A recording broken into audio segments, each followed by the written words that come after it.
नमस्कार दोस्तों, मैं Sushil Kumar the politics channel में आप सभी का स्वागत करता हूं। इस चैनल को लाइक करें, सब्सक्राइब करें, कमेंट करें और शेयर जरूर करें। देखिए, काफ़ी समय से डिमांड हो रही थी कि इंडो पैसिफिक को लेकर कोई स्ट्रेटजी या कोई डॉक्यूमेंट्स रिलीज किया जाए। तो आखिरकार कल अमेरिका ने इसको लेकर एक प्रॉपर पॉलिसी डॉक्यूमेंट्स दुनिया के सामने रखा है, जिसमें कि काफ़ी ज़्यादा बातें की गई हैं इंडो पैसिफिक स्ट्रेटजी को लेकर। और देखिए, इसमें कुछ खास बातें भी की गई हैं इंडिया को लेकर, जिससे कि इंडिया का भी रुतबा काफ़ी ज़्यादा बढ़ता है। इन्होंने बोला है कि इंडिया एक लीडिंग पावर है साउथ एशिया में, और जितने भी साउथ एशियन कंट्री हैं उनको इंडिया का साथ देना चाहिए और इंडिया को फॉलो करना चाहिए। और देखिए, इस पर एक ब्लूमबर्ग का आर्टिकल भी है जिसको आप देख पा रहे होगे, Biden team unbuild Indo Pacific plan to counter China cloud. तो देखिए, ये इंडो पैसिफिक जो डॉक्यूमेंट्स रिलीज किया है वो ऑफिशियली तो नहीं बोलता कि ये चाइना को कंट्रोल करने के लिए, लेकिन ये चाइना को कंट्रोल करने के लिए इन्होंने जो स्ट्रेटजी बनाई है उसमें बोला गया है कि इंडो पैसिफिक को सेव करने के लिए और उसकी रीजनिंग पावर और उसको डेवलप करने के लिए हम ये इंडो पैसिफिक स्ट्रेटजी लेकर आए हैं। और देखिए, जो इसकी पीडीएफ है उसका मैं लिंक नीचे डाल दूंगा, आप आसानी से पूरी डिटेल में उसको पढ़ सकते हैं, जो जो भी उसमें दिया गया है। जैसे कि आप ये देख पा रहे हो, Indo Pacific strategy of the United State फरवरी 2022 का ये कल ही रिलीज किया गया है पूरा का पूरा डिटेल में। देखिए, इंडो पैसिफिक स्ट्रेटजी को लेकर काफ़ी ज़्यादा बातें बोली गई हैं यूएस की तरफ से डॉक्यूमेंट में। जैसे कि आप देख पा रहे हो कि मैंने मार्क कर रखा है, आप उसको डिटेल में पढ़ सकते हैं। इन्होंने बोला है कि हम मानते हैं कि इंडिया एक डेमोक्रेसी कंट्री और एक लाइक माइंडेड पार्टनर है यूएसए का। और इन्होंने बोला है कि ये साउथ एशिया और इंडियन ओशन में एक लीडर है। और इन्होंने बोला कि हम कोड कोड कोड जो इनका एक एलाई है उससे मदद करेंगे इंडिया की उसके पावर को और बढ़ाने के लिए। और जो हमारे रीजनिंग डिप्लोमेट है उनसे भी हम बोलेंगे कि इंडिया को सपोर्ट करो, इंडिया की पावर को बढ़ाएं। और देखिए, यहाँ पे यूएस ने बिल्कुल क्लियर बोला हुआ है कि हम उसके मिलिट्री तौर पर मदद करेंगे, फाइनेंस तौर पर मदद करेंगे और उसकी इकोनॉमिक पावर बढ़ाने में उसकी इंडिया की काफ़ी ज़्यादा मदद करेंगे। जिससे कि सबको पता है कि आने वाले टाइम में इंडिया ही एक इकोनॉमिक पावर बनने वाला है साउथ एशिया में। चाइना को भी वो पिछाड़ देगा कुछ समय के बाद। इसलिए हम इंडिया को काफ़ी ज़्यादा डिप्लोमेट तरीके से भी काफ़ी ज़्यादा फायदा पहुंचाएंगे और उसको ग्रोथ करेंगे, उसकी रीजनिंग पावर को काफ़ी ज़्यादा इन्हेंस करेंगे, जिससे कि उसको बेनिफिट मिलेगा काफ़ी ज़्यादा। और देखिए, यहाँ पे यूएसए भी ये सब कुछ इसलिए कर रहा है क्योंकि उसको चाइना को कंट्रोल करना है, क्योंकि चाइना कुछ ज़्यादा ही एक्स्ट्रा अपने आप को बढ़ाता जा रहा है। देखो, मैं आपको एक बात और बताता चलूँ कि जो ये इंडो पैसिफिक स्ट्रेटजी रिलीज की है, इसमें इन्होंने जो अपने बिगेस्ट प्लान है यूएस के, जो इंडिया को लेकर या यूएस के लिए जो बिगेस्ट प्लान है आगे फ्यूचर के लिए, उसने इसमें वो लिखे हैं। बाकी छोटे छोटे प्लान इसमें नहीं लिखे हैं कि आगे क्या होगा। और ये चाहते हैं कि इंडिया हर तरह से मजबूत हो जाए चाइना के खिलाफ, और जो कि चाइना से अगर टक्कर लेनी पड़े तो इंडिया हमेशा तैयार रहे यूएस के लिए। और देखिए, इस सब में हम पाकिस्तान को नहीं भूल सकते। जब ये डॉक्यूमेंट्स रिलीज हुआ है तो पाकिस्तान में भी जो कुछ लोग हैं उनको डॉक्यूमेंट्स बिल्कुल पसंद नहीं आया होगा। वो चाहता है कि इंडिया रुका रहे, ये चाहे कश्मीर के मसले पर ये प्रॉब्लम क्रिएट करें, ये चाहे अदर किसी मसले पर इंडिया को कमज़ोर करना चाहें। लेकिन अब इंडिया राइज होना स्टार्ट हो गया और अभी रुकेगा नहीं, चाहे चाइना और पाकिस्तान मिलकर दोनों क्यों ना कितने भी कोशिश कर लें। और ये पाकिस्तान हर बार यही चाहता है कि ये कुछ ना कुछ कश्मीर में करते रहें, जिसकी वजह से इंडिया अपना राइज ना कर पाए। लेकिन अब ये कंट्रोल से बाहर जाने लगी सब बातें, तो अब इंडिया अपना राइज करने की सोच रहा है। कश्मीर को तो हम धीरे धीरे संभाल ही ले रहे हैं। और देखिए, मैं आपको बता देता हूँ, ये यूएस के इंटरेस्ट में है, अपनी उसकी नेशनल पॉलिसी के इंटरेस्ट में है इंडिया का राइज होना। क्योंकि इंडिया चाइना की तरह अपने आप को बढ़ाना नहीं चाहता, वो कंट्रोल में रहता है हमेशा ही, और दूसरों को भी यही सब कुछ सिखाता है कि किसी की ज़मीन पर कब्जा ना करें। और देखिए, यहाँ पे यूएस ने भी एक वार्निंग दी है इंडिया को। उन्होंने बोला कि जो चाइना के साथ प्रॉब्लम चल रही है उसमें काफ़ी ज़्यादा प्रॉब्लम हो सकती है अभी। जैसा कि आप एनडीटीवी का आर्टिकल देख पा रहे होगे, US warning India against China aggression. तो देखिए, वो तो सबको पता है कि इंडिया और चाइना का अग्रेशन चल रहा है बॉर्डर पर। तो यूएस ने बोला कि हम क्लियरली सपोर्ट करेंगे इंडिया को, और कोड कंट्री का भी लीडर होगा इंडिया इंडो पैसिफिक में। तो मैं आपको समझाता हूँ पूरा आसान भाषा में इसमें, और क्या क्या लिखा है इंडिया के लिए, और क्या क्या फ़ायदे हो सकते हैं इंडिया को, और क्या क्या नुकसान हो सकते हैं सबका।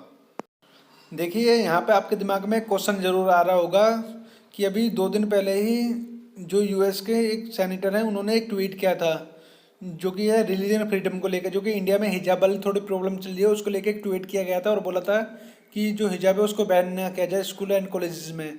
तो देखिए, मैं कह रहा हूँ, हाँ, उस ऐसा ट्वीट वगैरह आते रहते हैं इंडिया के खिलाफ भी। और देखिए, इनके एक प्रॉपर ना एक फ्रीडम का एक ऑफिस बना हुआ है, जैसे कि आप देख पा रहे हैं, office of international religion freedom. तो देखिए ऐसे तो ट्वीट वगैरह आते रहेंगे क्योंकि थोड़े बहुत मसले चलते रहते तो उस पर बात होती रहती है अलग से। लेकिन ऐसा नहीं है कि इससे हमारा जो जो हमारा जो रिश्ता है वो खराब होगा। और देखिए इंडिया ने भी उसके बाद तुरंत इस पर एक मैसेज दिया था। अब जैसे कि आप इसको देख पा रहे हैं, द इंडियन एक्सप्रेस का आर्टिकल है, motivated comments on international issues not welcome. तो इंडिया ने बिल्कुल क्लियर बोल दिया, India after US office remark in on हिजाब रो। तो देखिए इंडिया ने बिल्कुल क्लियर बोल दिया कि इस मामले में आपका हमें कमेंट नहीं चाहिए और ना ही हम सुनना चाहेंगे। तो इस तरह के कमेंट से हमें कोई प्रॉब्लम ज़्यादा होगी नहीं और इंडिया भी काफ़ी ज़्यादा पावरफुल होता जा रहा है, वो सबको पता है इस समय में। देखिए काफ़ी सारी बातें और भी की गई हैं इंडिया को लेकर। यूएस ने बोला है कि हम इंडिया के साथ हेल्थ, शिक्षा, अंतरिक्ष और साइबर स्पेस वॉर वगैरह में सब में साथ देंगे और पूरी तरह से इंडो पैसिफिक में योगदान करेंगे। ये व्हाइट हाउस ने कहा। मैंने देखिए आपके लिए हिंदी में भी टाइप कराया, अगर किसी को इंग्लिश में पढ़ने में प्रॉब्लम होती है तो मैंने उसके लिए हिंदी में भी टाइप कराया, आप आराम से पढ़ सकते हैं। और देखिए अभी तो कुछ दिन बाद एक इस स्पेस का भी कोई प्रोग्राम है, उसमें वो इंडिया और अमेरिका साथ में काम कर रहे हो, कुछ दिन बाद पूरा कंप्लीट हो जाएगा। और देखिए यहाँ पे चाइना को लेकर भी काफ़ी ज़्यादा प्रॉब्लम क्रिएट हुई थी, तो उसको भी लेकर काफ़ी ज़्यादा बातें की गई हैं। तो देखिए बात ऐसी है कि इंडिया एक राइजिंग पावर है और अब ये जवाब देता है चाइना को हर तरह से। अगर चाइना अग्रेसन करता है बिल्कुल भी, तो इंडिया उसको तुरंत आंसर दे देता है, जिससे कि इंडिया की जो लोकतांत्रिक पावर है वो भी बढ़ती जा रही है और दुनिया के सामने जो इंडिया की जो ताकत है वो दिख रही है और उसका महत्व भी पूरी दुनिया को दिखता जा रहा है।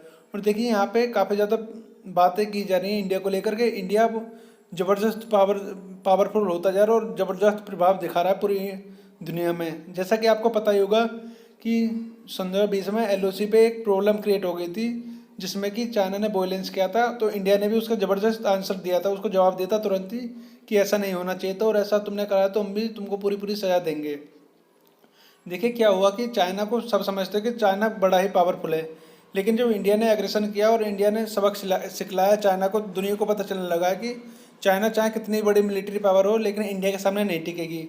वो कुछ समय पहले की बात थी, 2004-5 की बात थी, जब हम बहुत ज़्यादा कमज़ोर थे और सब समझते थे हम कुछ नहीं कर पाएंगे। लेकिन इस टाइम हम काफ़ी ज़्यादा पावरफुल हो चुके हैं और हम अपनी रोड पे भी, बॉर्डर रोड पे भी काफ़ी ज़्यादा काम करते हैं। देखिए ये पीएम मोदी का एक स्पीच है, मैं आपको सुना रहा हूँ, आप एक बार उसको जरूर सुनिए। यूपीए के समय border infrastructure,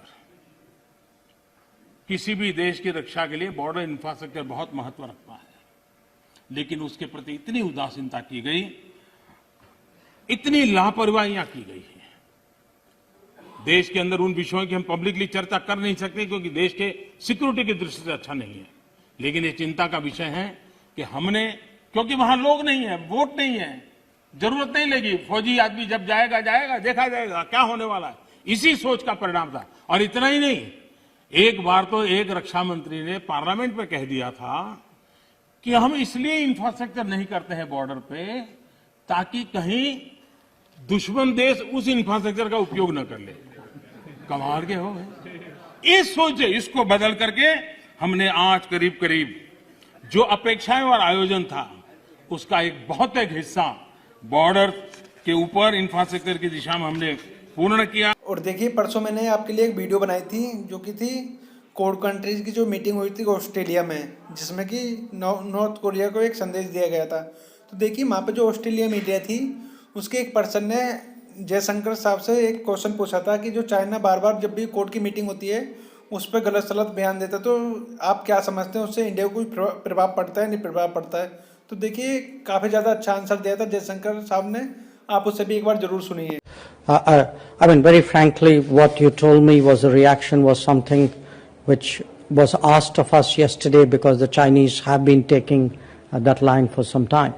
And I think four of us yesterday, the two of us and Blinken and Hayashi as well, made that point that we are here to do positive things. We are here to contribute to the peace, prosperity, stability of the region. I think our record and our actions and our stance is fairly clear, and by criticizing it repeatedly, it doesn't make us less credible. देखिए India की तरफ से काफ़ी ज़्यादा कड़ा संदेश मिलता जा रहा है चाइना को, इसीलिए चाइना थोड़ा अग्रेशन कम कर रहा है इंडिया की तरफ। देखिए पहले इंडिया में क्या था कि इंडिया थोड़ा डर के रहता था हर किसी से, लेकिन जब से थोड़ा सुधार होने लगा है, इंडिया में काफ़ी ज़्यादा सुधार हुआ है और अब इंडिया डरता नहीं है बल्कि सामने खड़ा हो जाता है और काफ़ी ज़्यादा फेस करता है जो भी कोई प्रॉब्लम होती है उसको। देखिए ये जो मीटिंग हुई थी कोर्ट की उसका एक पिक्चर है, आप देख सकते हैं। और इस वीडियो को लाइक करें, सब्सक्राइब करें, कमेंट करें और शेयर जरूर करें। देखिए काफ़ी ज़्यादा गलतियाँ होती है मेरे से, उसे समझिए और अगर मेरे पे कोई और उन गलतियों को आप मुझे बता सकते हैं, मैं उनको सुधारने की पूरी कोशिश करूँगा। जय हिंद, वंदे मातरम, भारत माता की जय।